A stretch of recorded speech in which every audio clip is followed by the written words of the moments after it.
Tmura b'karbanos. So the Torah says, "Vayikru chavzayin lo yachlifenu v'lo yamir so tov b'ra ora b'tov v'im hamer yamir behema b'hema v'yahu utmaraso yeh kodesh."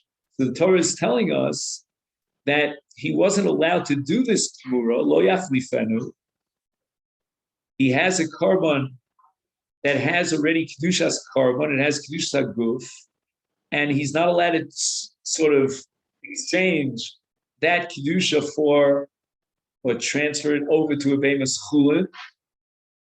If he does it through a maisa tmura, so let's just underline those words maisa tmura, and he declares harei zu tmuras behemas hegdesh zu. So he looks at a bemis chulin and he says zu, this animal should be a tmura of zu, of this behemas kodesh.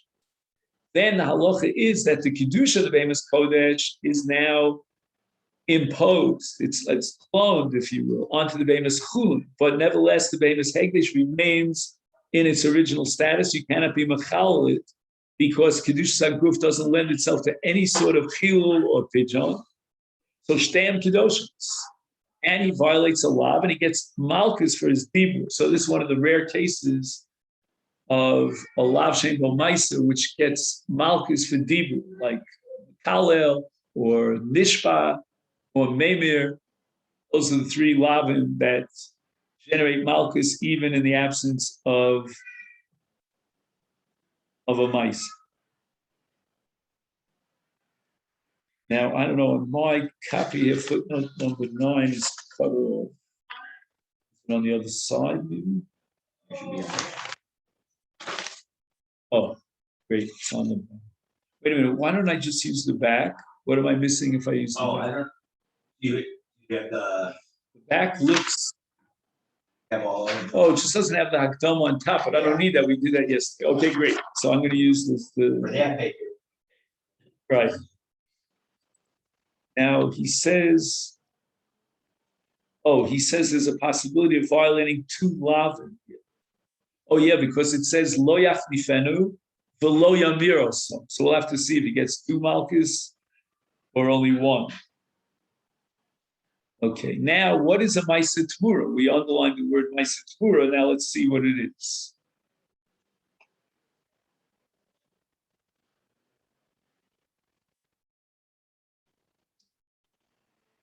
So the first point that he says to exclude a ma'aser tmura, we're looking for something that we would have called a ma'aser tmura, but it doesn't qualify as a ma'aser tmura. And that is, let's say he says tmuras olah. He doesn't have a korban misuyam. He doesn't have an animal that's already been sanctified and designated through a ma'aser kedusha as an olam. He just says, let this chulin be tmuras olah. Like olah in an abstract sense. That's not a ma'aser tmura.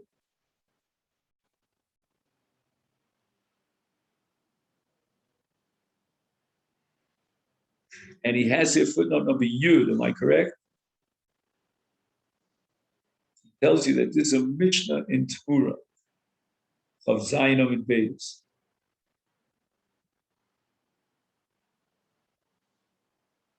How do we derive this halacha? Rambam in Pirush HaMishnayos writes that this is derived from the pasuk Lo Yachlifenu Lo Yamir Oso Ache Hegdesh Yadua Umiyuchad. Right, it says with a pronoun, lo yachlifenu. Don't exchange that one. So there's one in front of you, not where he says tmuras ola stam. Tosfos offers another approach that the Chacham hold adam motzi dvarav levatol, which means you can say something that's meaningless. However, Rabbi Meir disagrees, and he holds ein adam motzi dvarav levatol. Therefore, even if he says tmuras ola, we don't want to make it into dvar b'telim. So we'll interpret it that he has an ola somewhere in his possession, a specific animal that's ola. And even though that ola is not in front of him now, he can still create a ma'aser tmura if his declaration of Harezu Tmuras Ola refers to that specific Ola that he has somewhere in his house or somewhere, and it is Tmura. That's a pretty important note in the name of Tosfos. Yesh min achronim shestapek b'mish oilo b'beso shtei olos. Im yochel lomar, no, it's unspecified. Tmuras ola yeshli b'bayis. Which one is it? I mean, maybe this depends upon the sugya of yesh brera or ein brera. O shetzarch l'sayim ezim in ha'olo sheyesh l'bayis ha'miskam. So what constitutes a Maisa Tmura? Is it when there is such an animal? We don't know exactly which one it is, but there is an Ola.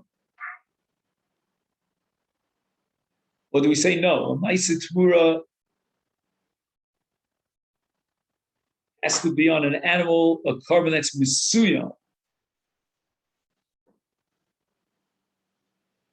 Now, again, we saw the Tosafos says it doesn't have to be in front of him at the time of the Maisa Tmura, but it's got to be Mesuyam, meaning there's some difference between the two animals, both of whom were sanctified as olos. One is red and one is blue. I'm just making it up. So he has in mind that he's doing a Tmura on the Beit Meskulin for the red one, not for the blue one. That for sure is a Maisa Tmura. But if he doesn't have in mind any specific Ola, and he's got two candidate Olos, then according to one side in the Meleches Choshev, one of the Achronim, that's not a Maisa Tmura. Or no, the other side is to say this is not a case of Tmuras Ola Stam.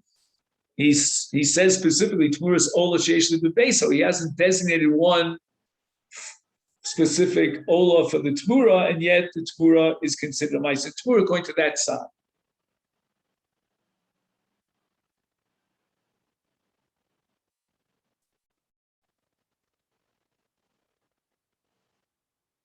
Now we had another proviso for qualifying as a Maisa Tmura. It's got to be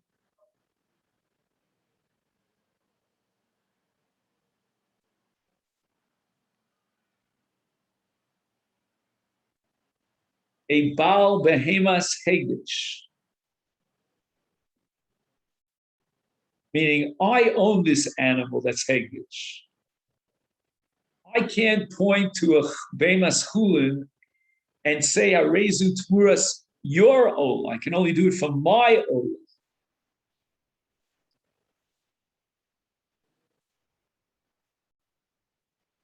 He says, Af Adam Ech Acher, Yim Omar Abaylim Kol Arotza Lahomer Yavo V'Yamir. Wow, this is unreal.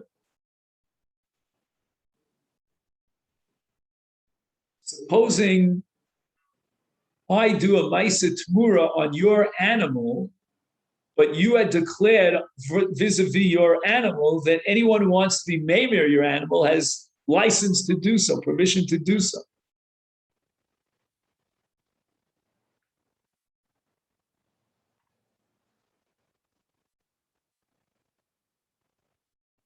So it seems that this condition of Baal Behema, that you have to own the Hegdesh in order to achieve a Maisa Tmura, is not absolute. It's not, shall we say, engraved in stone. It could very well be that you can be Maimir your Behemas Chulin onto his Behemas Kodesh. Hegdesh. How? Because he made a declaration that as far as Tmura is concerned, I'm giving up my exclusive ownership rights. Because again, ownership is always,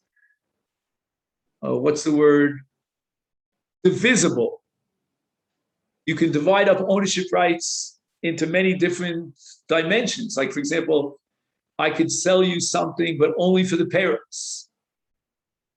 And now I'm giving you bailus over my animal, which is hegdesh, for purpose of tmura. And that's called kol harotza lahamir yavo v'yemer. Aval odom acher eino yochel lahamir be'emes hegdesh shel chavero.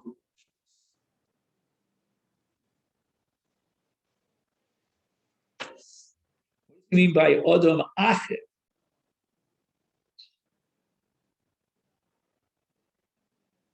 I don't know what that phrase means.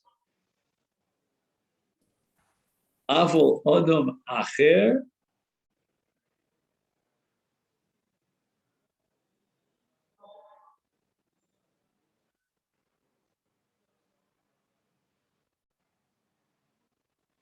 I don't know. I'm not going to take this literally. I'm going to use my literary license here to take it a little bit loosely. I think what he means, if somebody else owns a behemoth hegdish, but he didn't make this declaration, then you can't be memer on his animal. So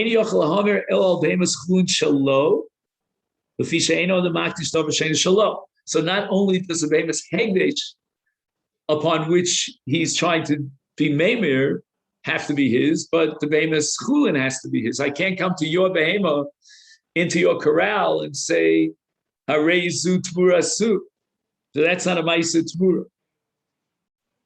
And all this is based on apparently two sugyas in Masechta Tmura. And he quotes in the bottom, Tmura daf tes. Noktu achronim shal behemoth chulin eino yochel lahamer ela bailam atzmo v'afim yomer bailam kol rotze yovo v'yomir ein b'kach klum. So again, what we said before, that the owner of behemoth hegdesh can declare that anyone could be memer from my behemoth.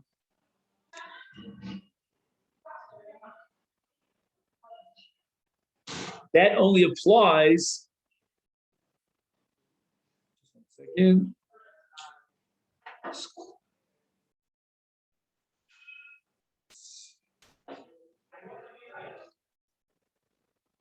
to the behemoth hegdesh, it doesn't apply to the behemoth chulin. You understand what I mean? It's a one-way street. If I own a behemoth chulin, I can't declare that anyone could come along and do a tmura onto my behemoth chulin. Those rights I don't have. If I own a behemoth hegdesh, I can make a declaration that anyone can take his behemoth chulin and be memer from my behemoth hegdesh. I'm just trying to think if there's any possible logic that we can give to this. Yeah, I think what we're saying here, if I understand it correctly, is that the ikar maisa of tmura is on the behemoth chulin. For that, it's, we say, engraved in stone, that it has to be your behemoth chulin. It doesn't even get off the ground that I could possibly be memer your behemoth chulin. I have to be my behemoth chulin. The other behemoth, which is behemoth hegdesh, that's sort of a secondary means to an end. It's like, if you play, what's it called? What's the name of the game where you hit it, against the wall, and then it rebounds, and then he hits it. What's it called? Handball or racquetball, squash. Yeah. All right. So let's say we're playing handball. In a sense, your behemoth hegdesh could be the wall for handball. I could use it and bounce off a ma'isa tmura onto my behemoth chulin, right? But the ma'isa tmura has to be on my behemoth chulin. That's it, etched in stone.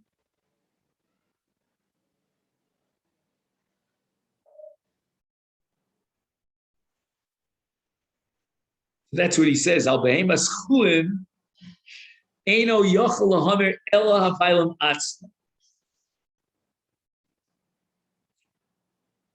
So the fact that you own a behemoth chulin and you say anyone could be memer my behemoth, that's meaningless. Only the owner of the animal could be memer. I'm talking about the animal that's chulin.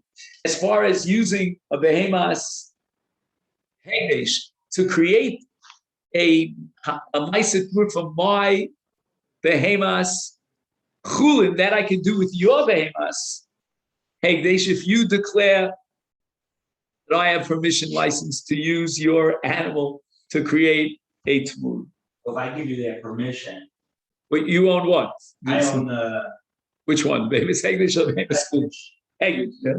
So if I allow you to do this tomorrow, which is allowed. No, well, maybe you're over if they mixel or something like that. You abetted in a crime, but the crime itself is the Maisa Tmura on the Chulin. I didn't know that. Honestly, before I came in today, I would have told you that the lav is your attempt to transfer from your behemoth hegdesh, the kedusha, to another animal. Nay. That's not the ikar isa. The violation of the isa is when you try to use a behemoth hegdesh to create a status on a behemoth chulin of a behemoth hegdesh. That's the ikar lav. And that lav is violated only by the owner of behemoth chulin. He needs a behemoth hegdesh in order to trigger off, as we say, to bounce off this transfer, so to speak, this attempt to transfer the future. And for that, he might be able to use someone else's behemoth hegdesh in a very limited case. Now we have Bailim Le'inyan Tmura, Uha Miskaper. What does that mean, miskaper? Hainu misha korban korev l'shmo.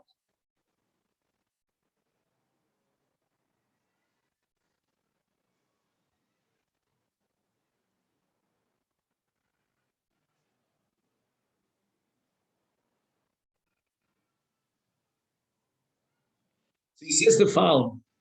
We have two concepts that, as far as Tmur is concerned, they are intertwined. They are haba hatalia.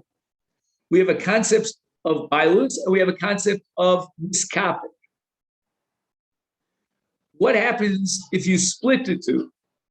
In Tmura, it's a no-go, because those two have to be bound up together, braided together. So, for example, if I am the bailam of the korban, but I give you rights to be miskaper from my korban, then that korban cannot be used for tmura. We don't have a ma'aseh tmura. So therefore, higdish korban, but he makes a declaration that my korban should be your kapara. Eina makdish osa tmura. I was magdish the animal, but I forfeited my bailus over the animal. Why? Because I gave her the kapara rights to the animal. So I'm looking at my animal. It's technically mine. No one could steal it from me. But yet, I can't be miskaper with this behemoth like I can do with any other korban that I was mafresh, makdish. Rather, you are going to be the miskaper. Like when the Kohen does the avoda, and he's got to do it l'shem bailim, he'll do it not for Berzon, but he'll do it for Bloomberg over here, right? You follow me? Because I gave him the kapara rights. Once I forfeit the kapara rights, my bailus over the korban is nothing. It's irrelevant. I can't use it for a tmura onto a behemas kulin because I'm not the miskaper. I may be the bailim, but I'm not the miskaper. So that even for many other dinim in Hegdesh, in Kodshim, you can split the two. Ruvain is the bailim, and Shimon is the miskaper. But with regard to tmura, you can't be called a bailim if you forfeited the miskaper. Now, what about John? Can John do tmura? Let's say John has a behemoth kulin. I gave him the miskaper, the kapara rights for my animal. So he's now looking at a behemoth hegdesh, and he does a tmura onto his behemoth kulin. The behemoth hegdesh belongs to me, but he's the bailam as far as kapara is concerned. He can do a ma'aseh tmura. Why? Because who is considered the bailam as far as tmura and has therefore the rights to generate a ma'aseh tmura? It's the miskaper. And in the case where you split between Ruvain the bailam and Shimon the miskaper, Shimon is the only one who can do the tmura because he's the miskaper. This is sort of like the overlap between Choshen and Mishpat. and the fifth chelik of Shulchan Aruch, which is called Kodshim, we just invented that.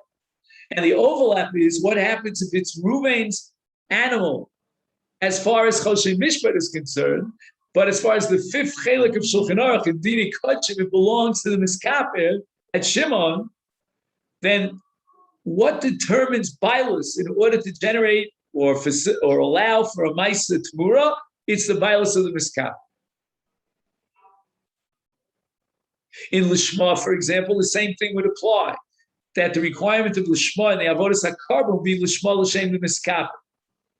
But there are other dinim, which right now I don't know what they are, where it depends upon the Bailus in Choshen Mishpat, but not in Tmura.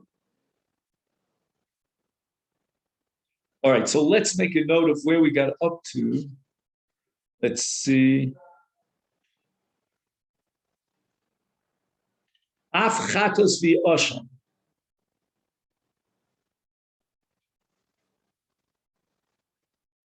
Okay then, so we'll write down Sunday for Af chatos v'osham.